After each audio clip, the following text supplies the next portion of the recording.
Hey, welcome back. A little more hardcore team deathmatch. This time it's on carrier. And with this one, it all depends on how the match goes. I think that determines which weapon I try to go with. A lot of times I like the SMR. Man, and it was kind of funny because we were playing and we had a couple of matches where I chose the SMR, but I forgot that I had enabled the selector switch so that I could fire, automatic. So I've got the SMR, I'm putting the ACOG on, I've got the Cat 40. I generally like to go right about here, and I either put a Bouncing Betty, Claymore, a couple of shock sticks, but I don't think I had the shock sticks enabled. We were doing pretty good trying to lock down the side. I think Jimmy was over to the left trying to kind of lock down that side that had the door and the little ramp. Aries was off to the right, and I put his sniping abilities up against anybody else's. I've seen him make some pretty amazing shots. So when he's to the right, generally I'm going to be pretty safe. And as I've said in some of my videos, it's hard for me to sit still.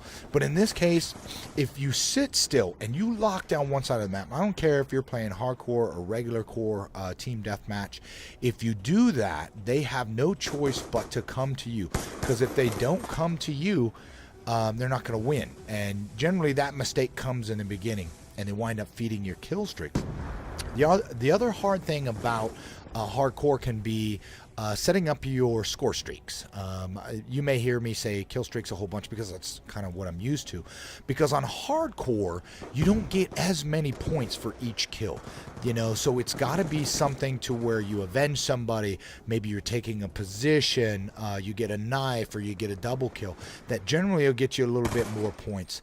If you can run where you're getting double kills, triple kills, or you're getting those fast kills, then you have a higher chance of unlocking things. So normally what I'll do is I'll do a UAV, counter UAV, and then like a hunter killer. But here lately I was trying to run like, say, the care package. I was hoping to unlock it. You don't get enough points to get a care package because you might roll something you normally don't. You might get swarmed, something of that nature.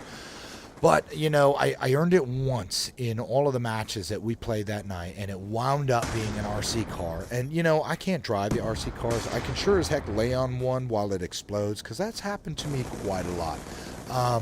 But in this one, locking down the one side, I think we wind up flipping spawns because they wind up getting in behind us.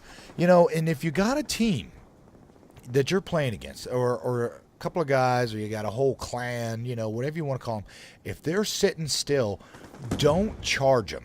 You're gonna wind up just feeding kill streaks. So what you got to do is you got to find a way to get in behind them.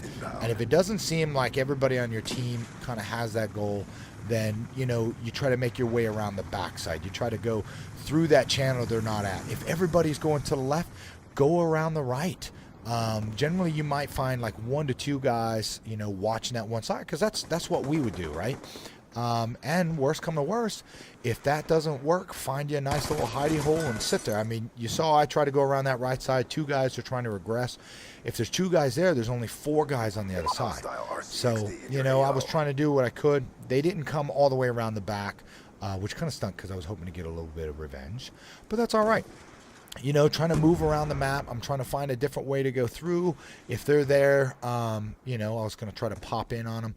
But I saw that other guy was moving. It is not wrong to use the other guys on your team as bait, if you don't know them. A lot of times when I play with my buddies, I played as bait. Let me go see where they're at, and I'll go running in. And when they start shooting, that's when my buddies jump out and pop them. And sometimes that's what you got to do. If you got some grenades, put them down in there. Hopefully somebody will pop a UAV. Whether you're hardcore or regular core, a UAV is always nice to have because, even in softcore, you don't always see everybody. I think once we got up, we started moving so that they weren't always catching us, that, we started doing a little bit better. And I think we pull it off and wind up doing like a 75-71. Which is kind of nice because I think when we were sitting there, it wasn't quite working because normally what happens if you don't have a full team, you'll have one guy on your team that pushes too far. And if you know what I'm talking about, it's, all right, you're sitting here, and if you go up just a little too much, then the spawns flip. And what happens is you wind up getting guys spawning behind you.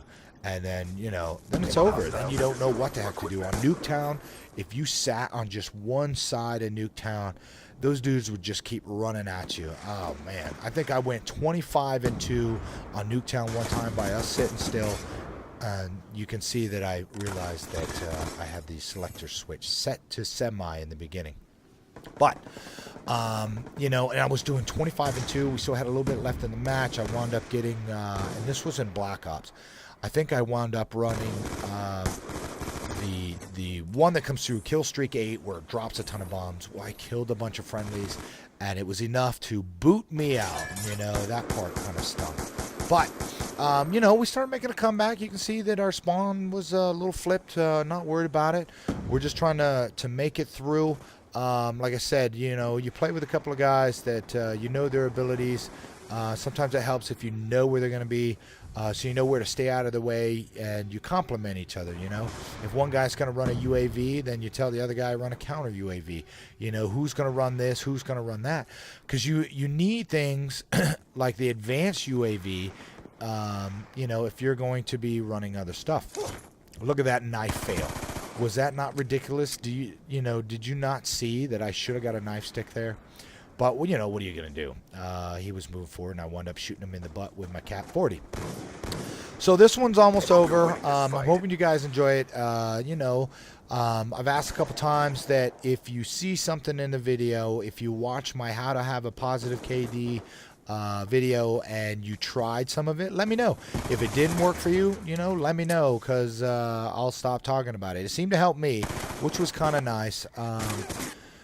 Sometimes you don't have that control over who you're going to play against. Like in this one, we were letting one of the guys run the room, and he's up New York, I'm down in Virginia, and sometimes that has a big effect on how you play, and throw you into a room somewhere in China and you have no idea what the heck's going on.